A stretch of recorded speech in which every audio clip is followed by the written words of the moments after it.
శ్రీ గురుభ్యో నమ. సదాశివసమారంభం శంకరాచార్య మధ్యమం అస్మదాచార్య పర్యంతం వందే గురు పరంపర. ఎవరికైనా సరే అనారోగ్య బాధలతో ఇబ్బంది పడుతున్నటువంటి వారికి నేను ఇప్పుడు చెప్పబోయే లలితా సహస్రనామాల్లో ఒక 2 నామాలు ఉన్నాయి. ఆ నామాల్ని తప్పనిసరిగా పారాయణం చేసినట్టయితే అనారోగ్య బాధలు అతి శీఘ్రంగా తగ్గడానికి అవకాశాలు ఉన్నాయి.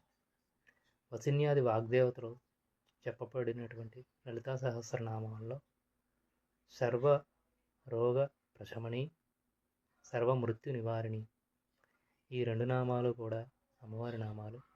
శ్రీమాత, శ్రీ మహారాజ్ఞి, శ్రీమత్ సింహాసనేశ్వరి అని పారాయణం చేసుకొని ఆ తర్వాత ఈ 2 నామాలు కూడా సర్వరోగ ప్రశమని, సర్వమృత్యు నివారిణి ఇలా పారాయణం చేస్తే మాత్రం ఎటువంటి అనారోగ్య బాధలైనా తెలవడానికి అవకాశాలు ఉన్నాయి. శ్రీమాత, శ్రీ మహారాజ్ఞి, శ్రీమత్ సింహాసనేశ్వరి, సర్వరోగ ప్రశమని, సర్వమృత్యు నివారిణి అని ఆ తల్లికి శరణాగతితో కనుక భక్తి శ్రద్ధలతో అమ్మవారిని పూజించినట్లయితే మీకు అనుకున్న పనులు దిగ్విజయంగా జరుగుతాయి.